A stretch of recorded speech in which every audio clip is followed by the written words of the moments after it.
Welcome to this explainer. The moment a delivery truck backs up to a loading dock, it isn't just about moving boxes around. It's actually one of the most critical, high-risk financial touch points in literally any business. When a physical delivery doesn't perfectly match the purchase order, well, that triggers a massive chain reaction. So today, we're diving straight into the reality check of short, excess, and damaged receipts, and why getting this right is absolutely crucial to protecting your company's bottom line. Let's get right into it. Okay, so picture this massive failure. A vendor ships 1,000 high-value hard drives. We're talking a seriously expensive order here. But down on a chaotic loading dock, a rushed clerk just skips the physical count altogether. They rely entirely on the vendor's paperwork, right? So they physically only receive 900 drives, but they blindly generate a goods receipt note, a GRN, for the full 1,000 units. Boom! The physical reality and the digital record have just split entirely. So what does this all mean for the company? Well, the immediate fallout is that this completely flawed paperwork travels straight to the finance team. And finance, trusting the system, pays the invoice for the full 1,000 items.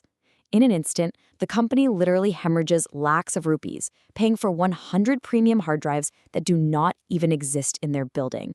And this catastrophic drain on cash, it happens solely because the receiving team failed to document what we call a short receipt. In simple words, when shipping realities don't perfectly align with the purchase order, you absolutely have to formally categorize the discrepancy. It's a short receipt when you receive fewer items than expected. It's an excess receipt if the vendor actually over-delivers. And it's a damaged receipt when, well, the numerical count is spot on, but the items are physically crushed or totally unusable. You have to categorize the reality of the dock accurately, no exceptions. I always like to think of it like a drive-thru. Say you order 5 burgers. Getting 4? That means you were shortchanged. Getting 6 is an excess, which, hey, is great for your lunch, but it's a massive compliance headache in the corporate world. You can't just keep freebies. And getting your 5 burgers with 1 totally crushed, that's a damaged receipt, and you'd obviously demand a replacement. The logic is exactly the same in enterprise procurement, just with much, much stricter rules. Let's see how this actually plays out in reality at a place like XYZ Limited. Say RIA orders 1,000 safety helmets for a job site. When the truck arrives, the warehouse manager does a meticulous physical count.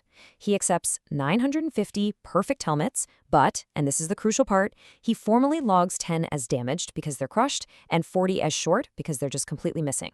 Because he actually performed this reality check on a highly specific GRN, finance only releases funds for the 950 good units. The company doesn't pay a single dime for the vendor's mistakes. Now, there's this dangerous myth out there, especially for beginners. People think, hey, the vendor accidentally sent 50 extra items, let's just quietly put them in stock. No way. Enterprise ERP systems are strictly mathematically balanced. You literally cannot just magically inject 50 items into an inventory system without a financial counterpart to balance the ledger. It's a real reality check. To actually keep that excess stock, you must officially amend the PO and legally pay for it.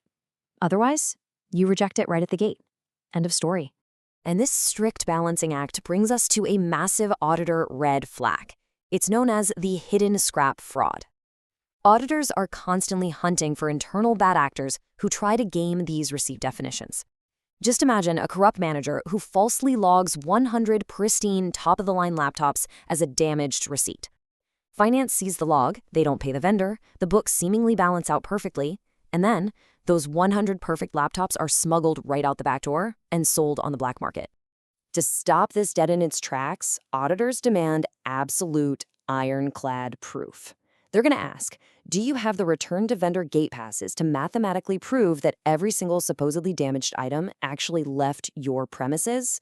Closing that loop is the only way to prevent fraud. The reality check of warehouse receiving isn't just about counting cardboard boxes. It's about closing serious financial loopholes. Which wraps up our explainer for today, but leaves us with one final question for you.